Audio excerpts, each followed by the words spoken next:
বিসমিল্লাহির রহমানির রহিম। আজকে আমরা কথা বলবো সুপ্রারেনাল গ্ল্যান্ড এর হরমোনস, এর এন্ডোক্রাইনোলজি এবং সাথে অন্যান্য স্টেরয়েড হরমোনস। সুপ্রারেনাল গ্ল্যান্ড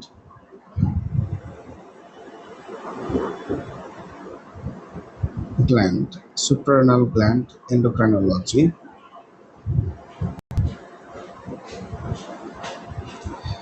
এটা আলোচনা করতে গেলে প্রথমে আমাকে একটা কিডনি আঁকতে হবে। কিডনিটা দেখতে বিনের মতো, বিনস। এটা একটা বিনসও আছে, সেটার নাম কিডনি বিনস, বাংলায় কি বলে জানি না।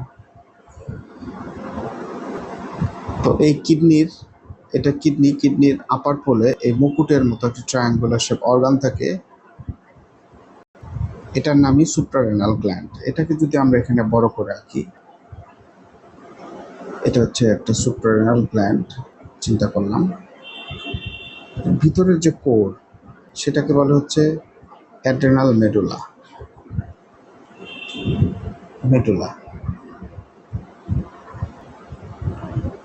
আর বাইরের পুরোটা হচ্ছে কর্টেক্সের আবার তিনটা ভাগ করেছে। একটা হচ্ছে জোনা, গ্লোমেরুলোসা, জোনা ফ্যাসিকুলাটা আর জোনা রেটিকুলারিস। তো জোনা, গ্লোমেরুলাস এবং ফ্যাসিকুলাটার মাঝখানে এরকম ভেনাস সাইনাস থাকে, ভেনাস সাইনাস দিয়ে বিভক্ত থাকে, কিন্তু জোনা ফ্যাসিকুলাটা এবং রেটিকুলারিস কোনো ফিজিক্যাল কিছু দিয়ে বিভক্ত থাকে না। তো এটাকে মনে রাখার জন্য গ্লোমেরুলোসাকে জি, ফ্যাসিকুলাটাকে এফ, রেটিকুলারিসকে আর, এই জি এফ আর দিয়ে মনে রাখা যায়। এবং অ্যাড্রেনাল মেডুলা, আমরা এটা নিয়ে পরে কথা বলবো। তো জোনা, গ্লোমেরুলোসা, ফ্যাসিকুলাটা, রেটিকুলারিস, এদের কাজ কি? এদের হরমোন সিক্রেশন করে। এটা একটা হচ্ছে ব্রড লাইনে যদি আমি বলি, তাহলে জোনা গ্লোমেরুলোসা থেকে অ্যালডোস্টেরন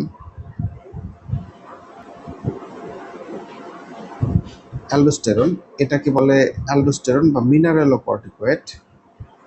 মিনারেলোকর্টিকয়েড বলার কারণ হচ্ছে এরা পানি এবং সোডিয়ামের যে ব্যালেন্স সেটা মেনটেন করে, সেটা হচ্ছে অ্যালডোস্টেরন। ফ্যাসিকুলাটা থেকে সিক্রেশন মেনলি হয় কর্টিসলকে বলে গ্লুকোকর্টিকয়েড বলার কারণ হচ্ছে এই কর্টিসল থেকে যে কর্টিসল মূলত এনার্জি মেটাবলিজমটা দেখাশোনা করে, এই জন্য এটাকে বলা হচ্ছে গ্লুকোকর্টিকয়েড। এবং রেটিকুলারিস থেকে সিক্রেশন হয় অ্যান্ড্রোজেন, এটা হচ্ছে একটা সেক্স হরমোন। আর মেডুলা থেকে ইপিনেফ্রিন, নরএপিনেফ্রিন, এগুলো হচ্ছে ফ্লাইট অ্যান্ড ফ্লাইট রেসপন্সের জন্য প্রয়োজনীয় হরমোন।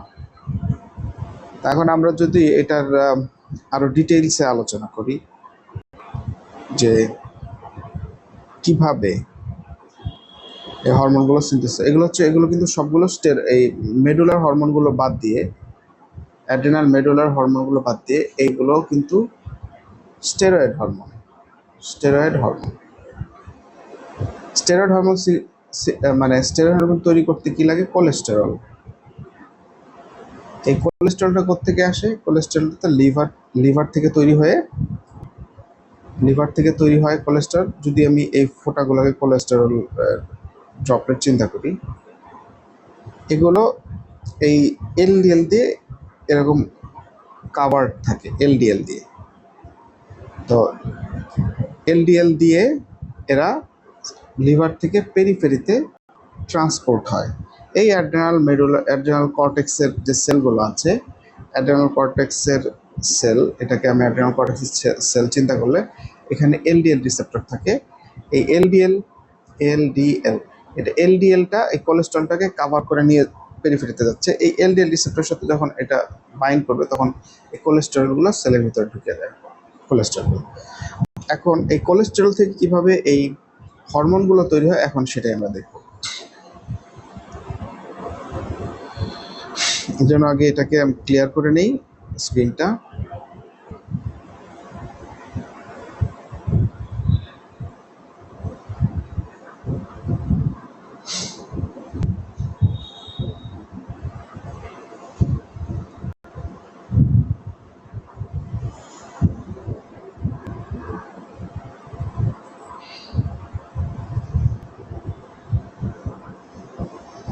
ঠিক আছে, তাহলে এখন কোলেস্টেরল সেলের ভিতরে ঢুকেছে। কোলেস্টে না, এটা এখানে আঁকলে হবে না, এটাকে একদম মাঝখানে আঁকতে হবে, এইখানটায়।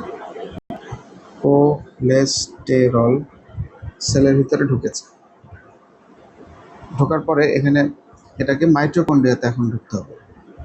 কোলেস্টেরলটাকে মাইটোকন্ড্রিয়াতে ঢুকবে। মাইটোকন্ড্রিয়া এঁকে নেই,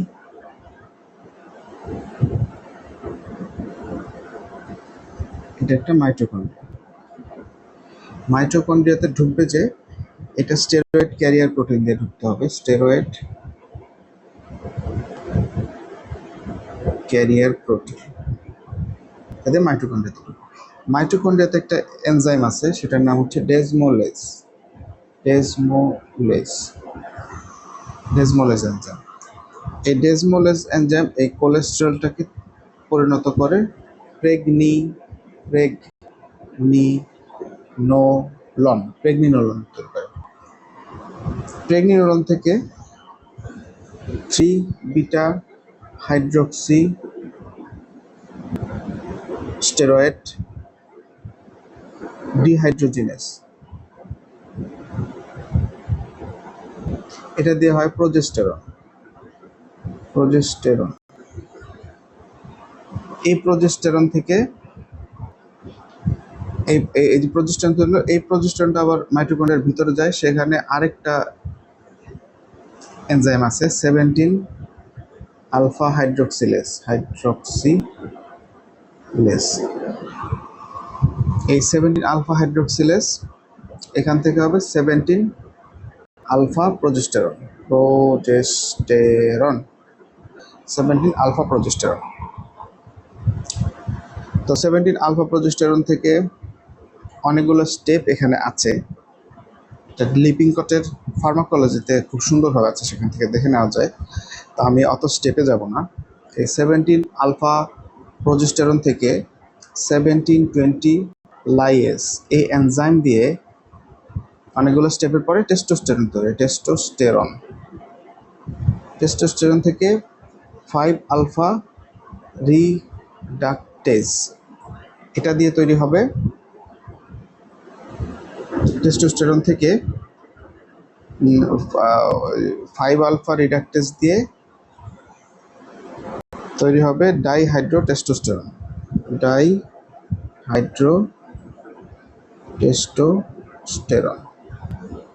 এই ডাইহাইড্রোটেস্টোস্টেরনটার ইম্পর্টেন্স হলো, এটা হচ্ছে সবচেয়ে বড়, মানে সবচেয়ে powerful androgen, most powerful androgen, even powerful than testosterone. Most powerful androgen হচ্ছে ডাইহাইড্রোটেস্টোস্টেরন। এটা হচ্ছে টেস্টোস্টেরনের চেয়েও পাওয়ারফুল। আর ওদিকে টেস্টোস্টেরন থেকে অ্যারোমাটেজ, এটা দিয়ে তৈরি হবে ইস্ট্রাডাইল বা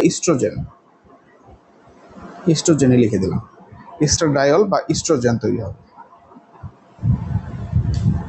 তো এখানে আবার যদি আমরা রিক্যাপ করি, তাহলে কোলেস্টেরল সেলের ভিতরে স্টেরয়েড ক্যারিয়ার প্রোটিন দিয়ে মাইটোকন্ড্রিয়াতে ঢুকবে। মাইটোকন্ড্রিয়াতে থাকে ডেজমোলেজ এনজাইম থেকে দিয়ে এটা প্রেগনিনোলন তৈরি হবে। প্রেগনিনোলন আবার স্মুথ এন্ডোপ্লাজমিক রেটিকুলামে মডিফিকেশন হবে। এটা কিন্তু স্মুথ এন্ডোপ্লাজমিক রেটিকুলামে মাইটোকন্ড্রিয়া থেকে বের হয়ে স্মুথ এন্ডোপ্লাজমিক রেটিকুলামে এই 3 বিটা হাইড্রক্সি স্টেরয়েড ডিহাইড্রোজেনেস এনজাইমটা থাকে, সেটা থেকে প্রজেস্টেরন তৈরি হবে। এই প্রজেস্টেরন পরবর্তীতে আবার এই মাইটোকন্ড্রিয়াতে ঢুকে 7 আলফা হাইড্রক্সিলেজ যে ইয়েটা থাকে, ওই এনজাইমটা, সেটা আসলে মাইটোকন্ড্রিয়া থাকে, সেখান থেকে 7 আলফা প্রজেস্টেরন তৈরি হয়। প্রজেস্টেরন থেকে টেস্টোস্টেরন 5 আলফা ডাইহাইড্রক্সি টেস্টোস্টেরন তৈরি করে। এ পর্যন্ত ঠিক আছে। এখন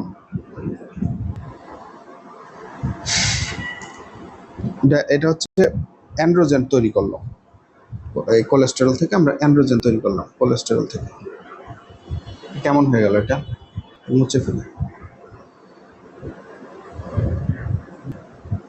কোলেস্টেরল। আচ্ছা, তাহলে এখন এখানে আরো একটা এনজাইম এখানে অ্যাকশনে আসবে, সেটা হচ্ছে 21 আলফা হাইড্রোক্সিলেজ। এই এনজাইমটা প্রোজেস্টেরনের উপরেও কাজ করবে, একই সাথে 17 আলফা প্রোজেস্টেরনের উপরও কাজ করবে। একই এনজাইম এখানেও কাজ করবে, এখানেও কাজ করবে। এটা যখন প্রোজেস্টেরনের উপর অ্যাকশন করবে তখন এটা তৈরি করবে 11 ডিঅক্সি কর্টিকোস্টেরন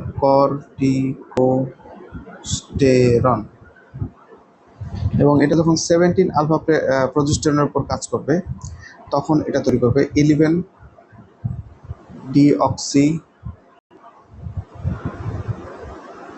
কর্টিসল। কি বললাম? 11 ডিঅক্সি কর্টিকোস্টেরন এবং 11 ডিঅক্সি কর্টিসল। 11 ডিঅক্সি কর্টিসল আবার এখানে দুইটা, মানে এইটা কিন্তু মাইটোকন্ড্রিয়াতে হবে এখনকার রিঅ্যাকশনটা। সেটা হচ্ছে 11 আলফা হাইড্রোক্সিলেজ, এখানেও 11 আলফা হাইড্রোক্সিলেজ।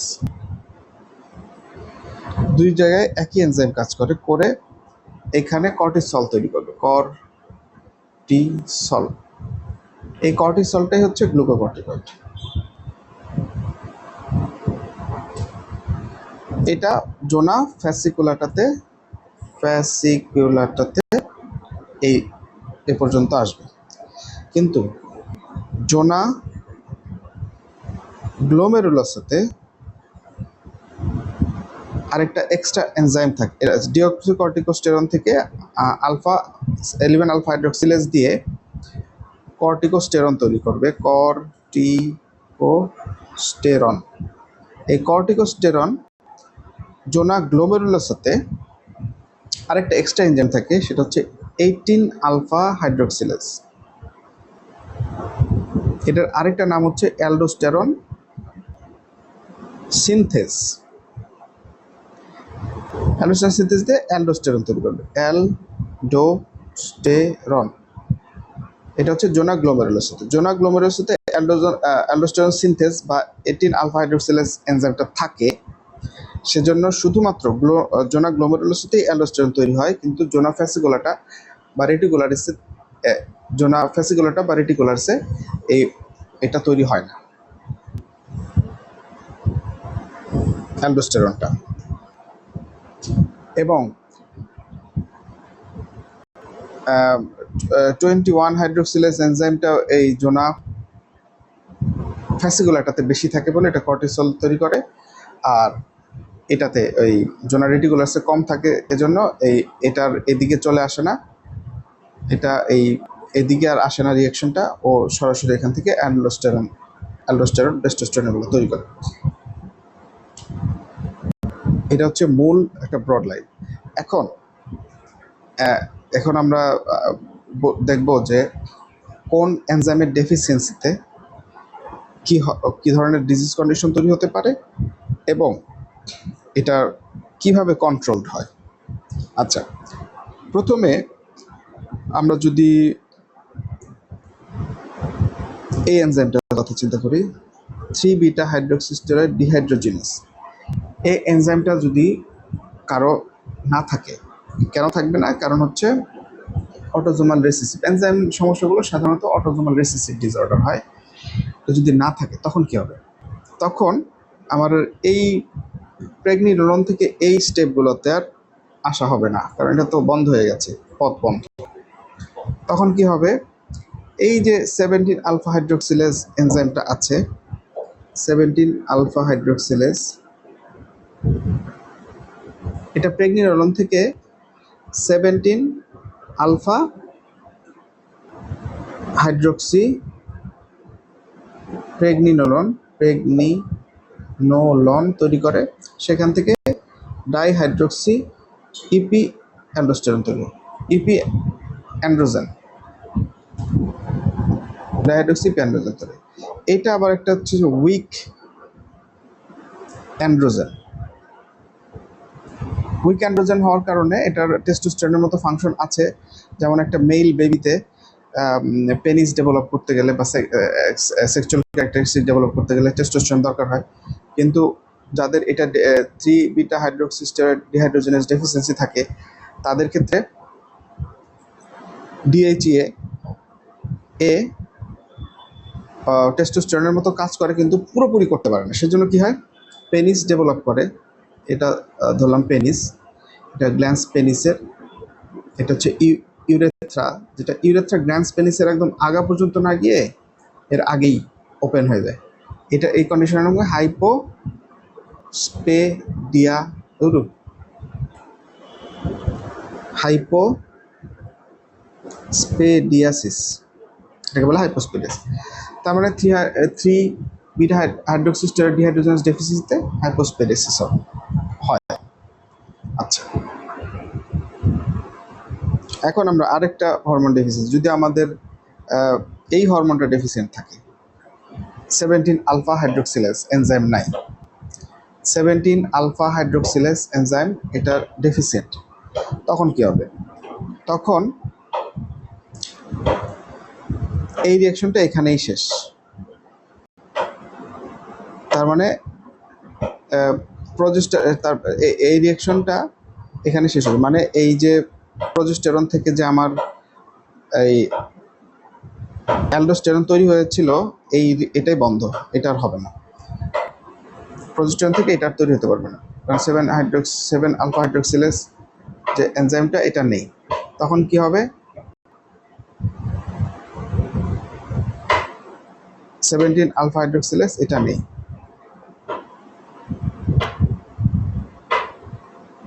তখন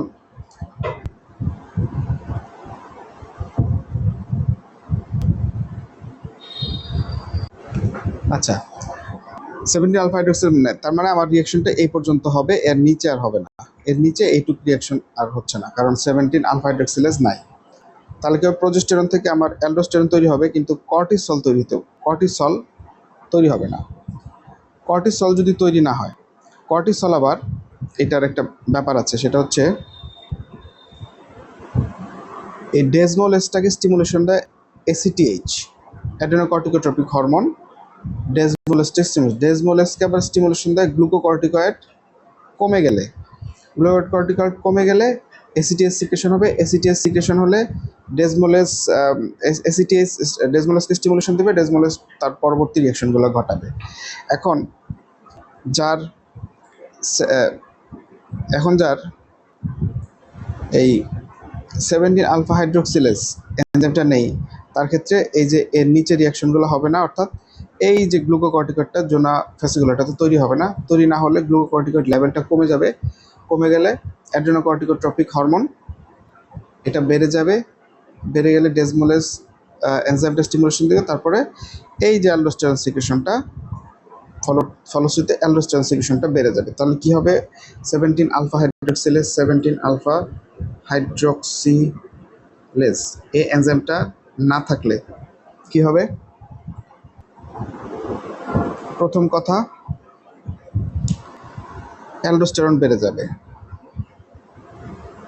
অ্যালডোস্টেরন বেড়ে গেলে সোডিয়াম এবং ওয়াটার রিটেনশন হবে, পটাশিয়াম লুজ হবে, পটাশিয়াম এবং হাইড্রোজেন আয়ন লুজ হলে কি হবে? অ্যালকালোসিস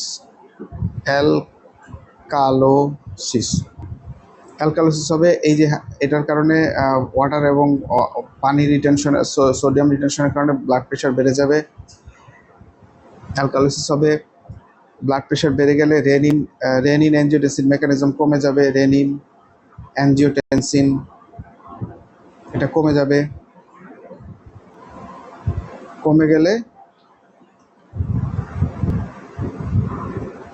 তারপরে এটা হচ্ছে একটা, আর ওদিক দিয়ে ওই যে অ্যাসিডেজ বাড়ার কারণে অ্যালডোস্টেরন বেড়ে যাবে, এটা তো বলেছি। ওদিক দিয়ে কী হবে? সেক্স হরমোন তৈরি হতে পারবে না।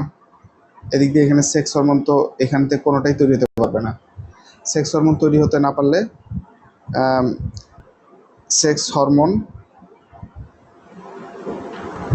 তৈরি হতে না পারলে কি হবে? মেল বেবি যেগুলো আছে, মেল বেবির জেনিটালিয়া ডেভেলপ করবে না, মানে ফিমেল জেনিটালিয়া থাকবে। মেল বেবিতে ফিমেল জেনিটালিয়া থাকবে, আর ফিমেল বেবি থাকবেই, কিন্তু সেকেন্ডারি সেক্সুয়াল ক্যারেক্টারিস্টিক গ্রো করবে না। তারপরে গ্লুকোকর্টিকয়েড না থাকার কারণে হাইপোগ্লাইসেমিয়া হবে। যেমন মেটাবলিজমে করতে পারতেছে না, হাইপোগ্লাইসেমিয়া। কারণ গ্লুকোকর্টিকয়েডের কাজ হচ্ছে রক্তে গ্লুকোজ বাড়ানো। কিভাবে হতে পারে সেটা গ্লুকোনিওজেনেসিস বা গ্লাইকোজেনোলাইসিস হতে পারে, যে কোনোভাবে। যেহেতু গ্লুকোকর্টিকয়েড নেই, সুতরাং হাইপোগ্লাইসেমিয়া হবে।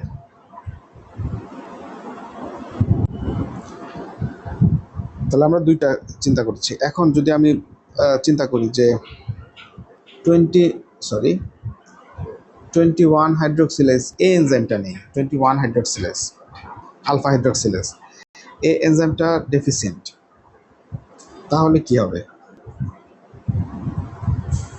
21 আলফা হাইড্রোক্সিলেজ যদি কম থাকে, তাহলে এই দিকের কোনো রিয়াকশন হবে না, এদিকের কোনো রিয়াকশনই হবে না। এদিকের কোনো রিয়াকশন যদি না হয়, তাহলে পুরো এই যে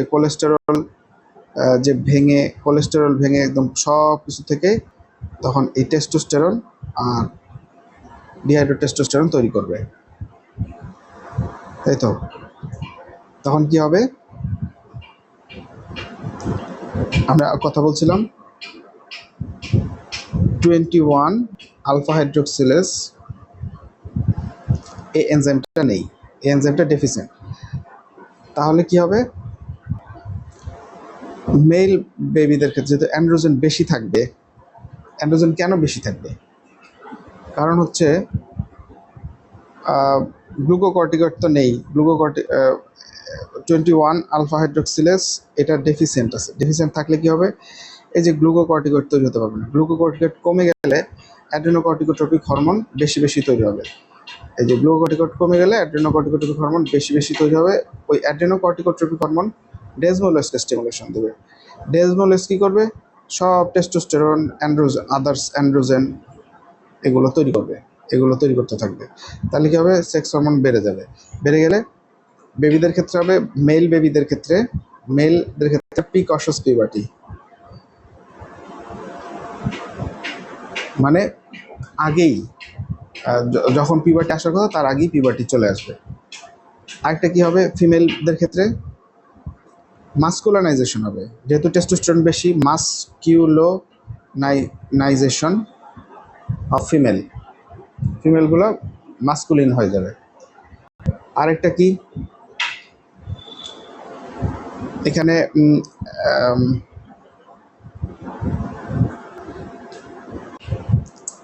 এখানে আরো একটা হরমোন আছে, সেটা হচ্ছে এনজাইম আছে, সেটা হচ্ছে 11 আলফা হাইড্রোক্সিলেজ। এই যে বলেছিলাম 11 আলফা হাইড্রোক্সিলেজ, এটা কর্টিসোলও তৈরি করে এবং কর্টিকোস্টেরন থেকে অ্যালডোস্টেরনও তৈরি করে। তো এখন এই এনজাইমটা যদি এখন না থাকে, তখন কি হবে? তখন এখানে কর্টিসল তৈরি হতে পারবে না, কিন্তু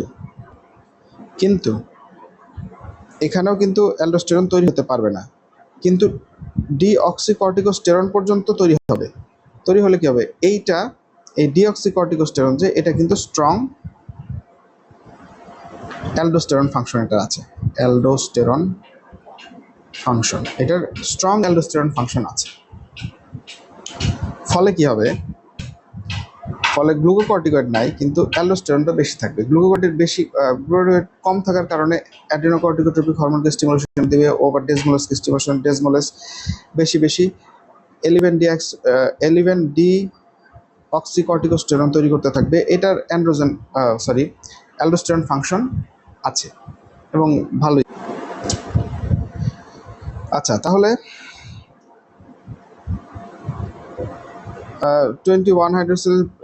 21 আলফা হাইড্রোক্সিলেজ এই এনজাইমটা থাকলে মেলের ক্ষেত্রে প্রিকশাস পিউবার্টি, ফিমেলের ক্ষেত্রে মাস্কুলানাইজেশন হবে। আর 11 আলফা হাইড্রোক্সিলেজ এনজাইম না থাকলে গ্লুকোকর্টিকয়েড অ্যাক্টিভিটি থাকবে না, কিন্তু মিনারেলোকর্টিকয়েড অ্যাক্টিভিটি থাকবে। মিনারেলোকর্টিকয়েড অ্যাক্টিভিটি থাকবে। আচ্ছা, একটু মুছে ফেলি। এখন কন্ট্রোলটা হচ্ছে এরকম যে কোলেস্টেরল থেকে প্রেগনিরন তৈরি করতে ডেসমোলেজ এনজাইম দরকার পড়ে।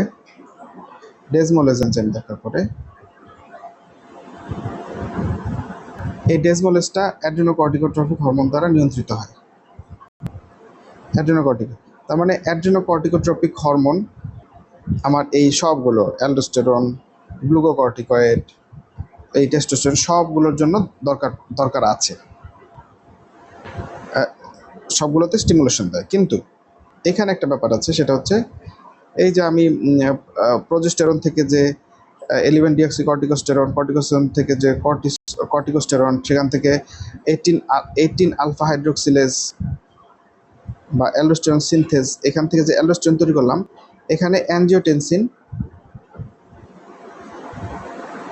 2 এটাকে স্টিমুলেশন দেয়, অ্যান্ড্রোজেন 2 স্টিমুলেশন দেয়, তারপর অ্যালডোস্টেরন তৈরি হয়। অর্থাৎ যদি অ্যাড্রেনোকর্টিকোট্রপিক হরমোন নাও থাকে, তারপরেও বা কম থাকে, তারপরেও অ্যানজিওটেনসিন 2 এর কারণে অ্যালডোস্টেরন সিনথেসিস হবে। অর্থাৎ অ্যালডোস্টেরনের ক্ষেত্রে অ্যানজিওটেনসিন 2 এবং এসিটিএইচ দুইটারই ভূমিকা আছে, তবে স্ট্রং অ্যাফিনিটি হচ্ছে অ্যানজিওটেনসিন 2 এই জিনিসটা। এখানে আরেকটা জিনিস আমরা বাদ গেছে, সেটা হচ্ছে এই যে টেস্টোস্টেরন থেকে যে ডাইহাইড্রোটেস্টোস্টেরন তৈরি হলো 5 আলফা রিডাক্টেজ এনজাইম দিয়ে, এটা ফিটাসের পেনিস তৈরি করে, পেনিস বা মেল ক্যারেক্টারিস্টিক তৈরি করার জন্য এটা ডিহাইড্রোটেস্টোস্টেরন দরকার পড়ে। এখন যাদের 5 আলফা রিডাক্টেজ এনজাইমটা নাই, এটা ডেফিসিয়েন্ট, তাদের ক্ষেত্রে কি হয়, মেল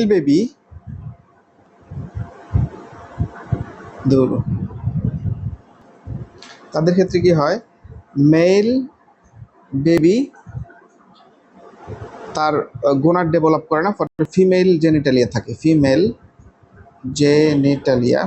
থাকবে। কিন্তু এই বেবিটা যখন পিউবার্টিতে উপনীত হবে, তখন তার তো 5 আলফা রিডাক্টেজ নেই, কিন্তু টেস্টোস্টেরনের পরিমাণ বেড়ে যাবে, কারণ তার তখন টেস্টিস থেকেও টেস্টোস্টেরন সিক্রেশন হবে। তো সিক্রেশন হলে এই ফিমেল জেনিটালিয়াটা হঠাৎ করে যখন বাচ্চাটা পিউবার্টিতে চলে যাবে, তখন মেল জেনিটালিয়া পরিণত হয়ে যাবে, মেল জেনিটালিয়া তৈরি করবে।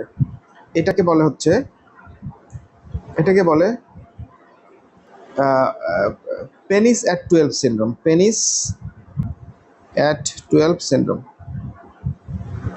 যে মেয়ে বাচ্চা 12-13 বছর বয়সে হঠাৎ পুরুষ বাচ্চা পরিণত হচ্ছে, এটা হচ্ছে 5 আলফা রিডাক্টেজের ডেফিসিয়েন্সি তাদের থাকে। কিন্তু পিউবার্টিতে যেহেতু টেস্টোস্টেরন বেড়ে যায়, তখন তাদের হঠাৎ করে পেনিস ডেভেলপ করে, মেয়ে থেকে ছেলে হয়ে যায় বেবি। এটা হচ্ছে আমাদের আজকের মোটামুটি স্টেরয়েড হরমোনগুলোর সিনথেসিস কিভাবে হয় সেটা। এখন স্টেরয়েড হরমোন আরও এখানে যেহেতু অ্যাড্রিনাল মেডুলা আমরা কথা বলছি, মেডুলা নিয়ে, তো সেখানে 3টা মেইন ক্যাটাগরির হরমোন আমরা পেয়েছি। সেটা হচ্ছে মিনারেলোকর্টিকয়েড,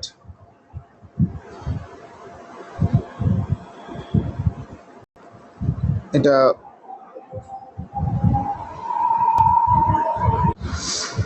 আচ্ছা, তো মিনারেলোকর্টিকয়েড বা অ্যালডোস্টেরন, এটার কাজ কি? এটার কাজ হচ্ছে distal convoluted tubule, collecting tubule, এগুলো থেকে সোডিয়াম এবং ওয়াটার রিঅ্যাবজর্পশন করা, সাথে সাথে পটাশিয়াম বের করে দেওয়া এবং হাইড্রোজেন আয়ন বের করে দেওয়ার ফলে মেটাবলিক অ্যালকালো, যেহেতু অ্যাসিড বের হয়ে যাচ্ছে, অ্যালকালোসিস, রক্তে অ্যালকালোসিস হয়ে গেল। এখন এটা অ্যালডোস্টেরন কিভাবে সিক্রেশন, মানে কি স্টিমুলেশন দেয় অ্যালডোস্টেরনকে? Aldosterone stimulation adrenocortic corticotropic hormone, adrenocorticotropic hormone এটা আছে, এবং অ্যানজিওটেনসিন 2। এখন অ্যানজিওটেনসিন 2 কোত্থেকে আসে? এখন আমার কিডনিতে এটা হচ্ছে একটা অ্যাব্রো কিডনি হয়ে গেল, কিডনি থেকে জাক্সটাগ্লোমেরুলার অ্যাপারেটাস থেকে রেনিন তৈরি হয়, রেনিন। আর লিভার থেকে আমার তৈরি হয় অ্যানজিওটেনসিনোজেন, অ্যানজিওটেনসিনোজেন। অ্যানজিওটেনসিনোজেন কে রেনিন করে কি? অ্যানজিওটেনসিন 1। এই এখন আবার এটা হচ্ছে লাংস থেকে আবার তৈরি হয় অ্যানজিওটেনসিন কনভার্টিং এনজাইম। এটা করে কি? এটা অ্যানজিওটেনসিন 1কে অ্যানজিওটেনসিন 2-তে পরিণত করে। ওই অ্যানজিওটেনসিন 2 অ্যালডোস্টেরন সিক্রেশন বাড়ায়। আরও কিছু কন্ডিশন আছে যখন অ্যালডোস্টেরন সিক্রেশন বাড়ে। এক নাম্বার হচ্ছে surgery, anxiety, trauma, physical mental যে কোনো ট্রমা, হেমোরেজ। এই যে ট্রমা, ফিজিক্যাল মেন্টাল ট্রমা হয়ে গেলে ওই যে প্রেশার কেন বাড়ে? ওই অ্যালডোস্টেরনের জন্য বাড়ে। এখন এরা আবার গ্লুকোকর্টিকয়েডকেও স্টিমুলেশন দেয়, কিন্তু কিছু ক্ষেত্রে, আচ্ছা এটা এই পর্যন্তই থাক। তারপরে স্ট্যান্ডিং, বেশি পটাশিয়াম ইনটেক, এগুলো করলে অ্যালডোস্টেরন সিক্রেশন বাড়ে, অ্যালডোস্টেরন সিক্রেশন বাড়ে। এখন আমরা দেখব মিনারেল কর্টিকয়েড, মিনারেল কর্টিকয়েড দেখেছি, এখন গ্লুকোকর্টিকয়েড।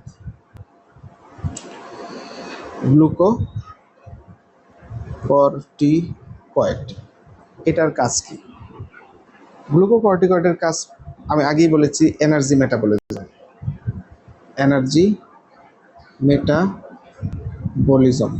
গ্লুকোকর্টিকয়েড হচ্ছে এনার্জি মেটাবলিজম। তো প্রথমে কার্বোহাইড্রেট মেটাবলিজমে কি হয়? কার্বোহাইড্রেট মেটাবলিজমে যে কোনো কারণে, যে কোনোভাবেই সে কার্বোহাইড্রেটটাকে বাড়াবে। কিভাবে বাড়াবে? একটা হচ্ছে গ্লুকোজ সে নতুন তৈরি করবে, গ্লুকোনিওজেনেসিস। তারপর হচ্ছে গ্লুকোনিওজেনেসিস করবে। তারপরে শরীরে ইনসুলিন সেন্সিটিভিটি বাড়াবে, মানে গ্লুকোজটাকে সেলের ভিতরে ঢুকতে দিবে না। তাহলে কী হবে? গ্লুকোজ ইউটিলাইজেশন, গ্লুকোজ ইউটিলাইজেশন কমায় দিবে। কিভাবে? ইনসুলিন সেন্সিটিভিটি কমিয়ে দিয়ে গ্লুকোজটাকে সে সেলের ভিতরে ঢুকতে দিবে না, মাসেলের ভিতরে ঢুকতে দিবে না, ফলে গ্লুকোজটা বাড়বে। লিপিডে কি করবে? লিপিডের মধ্যে সে যেখানে দরকার সেখান থেকে গলিয়ে, যেখানে দরকার নেই, যেমন হচ্ছে ফেস, ট্রাঙ্ক, তারপর হচ্ছে ওই যে ট্রাঙ্ক মানে যে পেটের মধ্যে ভুঁড়ি আর কি, এগুলাতে জমা করবে। আর যেখানে দরকার, যেমন যেখানে দরকার সেখান থেকে গলিয়ে নিয়ে ফ্যাটি অ্যাসিড অক্সিডেশন বাড়াবে। তারপর হচ্ছে ফ্যাটি অ্যাসিড অক্সিডেশন, এটা করলে কি হবে? কিটোন বডি তৈরি হবে, কিটোঅ্যাসিডোসিস। নাইট্রোজেন ব্যালেন্স, মানে প্রোটিনে কি করবে? প্রোটিন হচ্ছে negative nitrogen balance. Negative nitrogen balance হচ্ছে ফ্যাট ভেঙে ফেলবে, সব জায়গা থেকে ফ্যাট ভেঙে ফেলবে, হাতের পায়ের সব, ফ্যাট না, প্রোটিন ভেঙে ফেলবে, ভেঙে এটা চিকন সরু হাত পা হয়ে যাবে। আচ্ছা, তারপরে মিনারেল যে যদিও এটা গ্লুকোকর্টিকয়েড, তারপরেও এটার মানে ভেরি স্মল অ্যালডোস্টেরনের মতো ফাংশন আছে। অ্যালডোস্টেরন লাইক ফাংশন খুব কম আর কি, সোডিয়াম এবং ওয়াটার রিটেনশন সে করে। ব্লাড সেলের মধ্যে এটা সবচেয়ে ইম্পর্টেন্ট, স্টার্ট দিলাম এর জন্য। ব্লাডে কি করতেছে, ব্লাডে মোটামুটি সবই কমাবে, সবই কমাবে, শুধু বাড়াবে হচ্ছে ব্লাডের সব সেলই মোটামুটি কমবে, ইসোনোফিল কমতে পারে, তারপরে ব্যাজোফিল, লিম্ফোসাইট সব কমবে। এগুলো কমার কারণে ইমিউনো সাপ্রেশন হবে, কিন্তু বাড়াবে কি, বাড়াবে হচ্ছে নিউট্রোফিল, বাড়াবে হচ্ছে আরবিসি, বাড়াবে হচ্ছে প্লাটিলেট। আর কমবে কি, কমবে হচ্ছে সব বাকি সব লিম্ফোসাইট, তারপর হচ্ছে ইসোনোফিল, ব্যাজোফিল সব কমবে। এটার কমার কারণে এটা হচ্ছে ইমিউনিটি কমাবে, ইমিউনিটি কমবে আসলে। আরেকটা আরেকটা ইম্পর্টেন্ট ব্যাপার আছে, সেটা হচ্ছে, এটা লাল কালি দিয়ে লিখি, পারমিসিভ অ্যাকশন।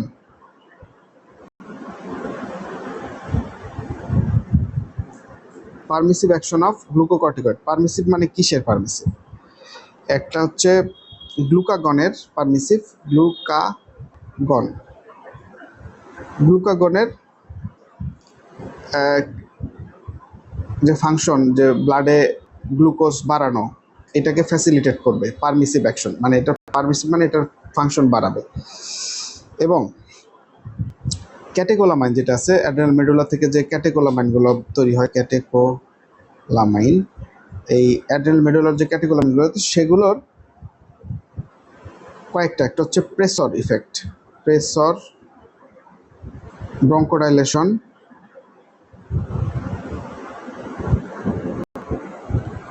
আর লাইপোলাইটিক অ্যাকশন।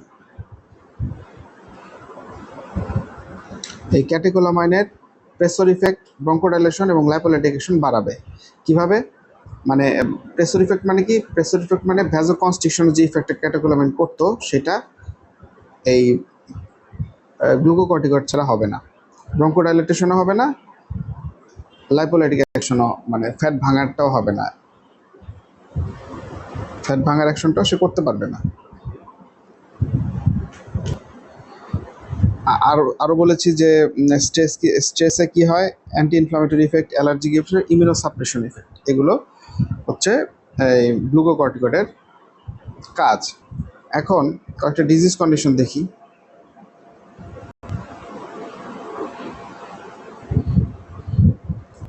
এক নম্বর হচ্ছে কুশিং সিনড্রোম।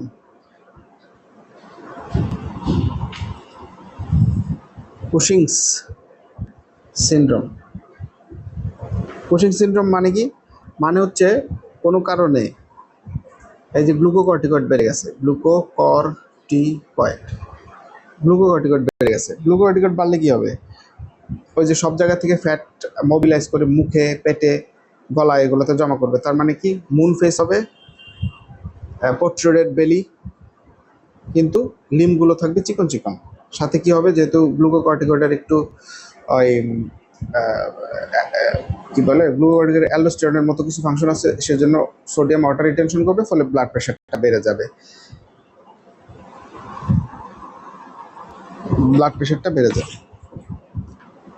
এটা হচ্ছে কুশিং সিনড্রোম। 2 নম্বর, অ্যাডিসনস ডিজিজ।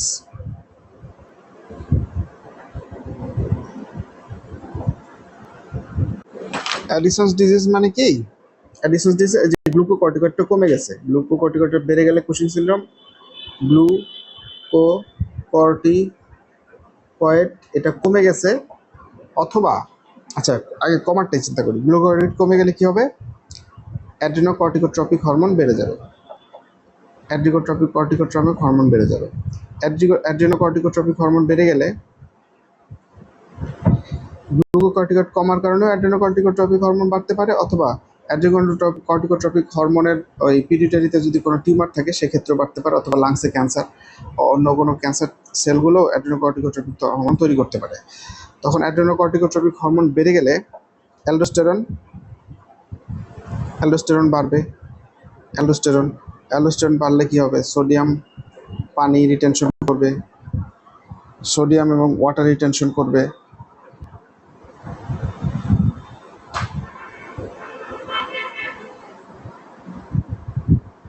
ফলে প্রেশার বাড়বে, কার্ডিয়াক অ্যারিথমিয়া হবে,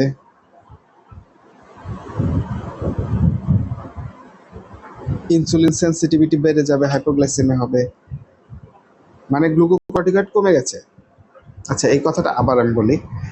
ধরলাম যে গ্লুকোকর্টিকয়েড কমে গেছে, কেন কমতে পারে? যে এই অ্যাড্রিনাল গ্ল্যান্ডে টিউবারকুলোসিস হলে গ্লুকোকর্টিকয়েড কমে গেছে। অটোইমিউন অ্যাডেনোলাইটিস, লিম্ফোমা, অ্যামাইলোইডোসিস, এগুলোর কারণে গ্লুকোকর্টিকয়েড কমে গেছে। কমে গেলে কি হবে? অ্যাড্রেনোকর্টিকোট্রপিক হরমোন বেড়ে যাবে। অ্যাড্রেনোকর্টিকোট্রপিক হরমোন বাড়লে ও অ্যালডোস্টেরন তৈরি করবে, বেশি বেশি অ্যালডোস্টেরন তৈরি করবে, সোডিয়াম ওয়াটার রিটেনশন করবে, মানে পানি বেড়ে যাবে, ব্লাড প্রেশার বেড়ে যাবে। এতে গ্লুকোকর্টিকয়েড নেই। গ্লুকোকর্টিকয়েড না থাকার কারণে কি হবে?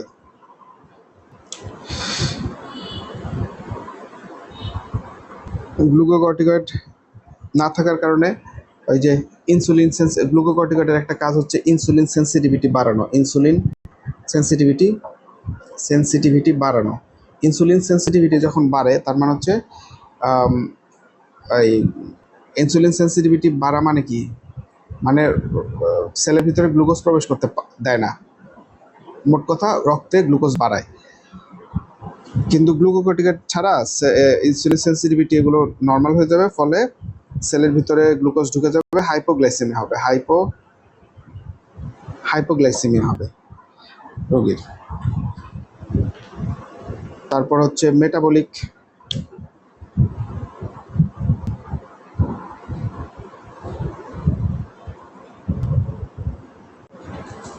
তারপরে অ্যাড্রিনোকর্টিকোট্রপিক হরমোন মেলানিন সিক্রেশন বাড়ায় দেয়, মেলানিন।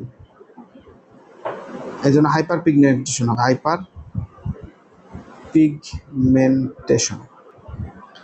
এখন যদি অ্যাড্রিনাল গ্ল্যান্ড পুরোটাই নষ্ট হয়ে যায়, তাহলে তো শুধু গ্লুকোকর্টিকয়েড না, এই অ্যালডোস্টেরন বা মিনারেলোকর্টিকয়েডও নষ্ট হবে। যদি মিনারেলোকর্টিকয়েডের সমস্যা হয়, তখন হবে কি? যে ওয়াটার, পানি লস হবে, তারপর হচ্ছে কার্ডিয়াক অ্যারিথমিয়া হবে, হাইপোনাট্রিমিয়া, এগুলো হবে আর কি। আরেকটা কন্ডিশন আছে, হচ্ছে কোন syndrome.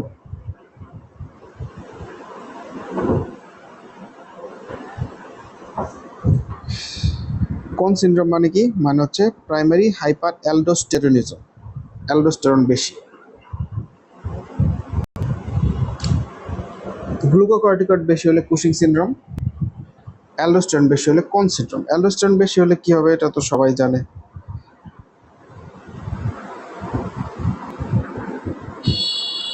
Sodium, potassium, sodium water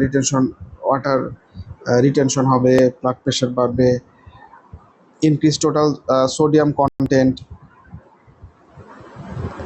metabolic alkalosis এবং টিটেনি, প্লাজমা রেনিন কনসেন্ট্রেশন কমে যাবে। এসব হবে হচ্ছে হাইপার অ্যালডোস্টেরনিজম বা কোন সিনড্রোম, হাইপার অ্যালডোস্টেরনিজম বা কোন সিনড্রোমে। Thank you.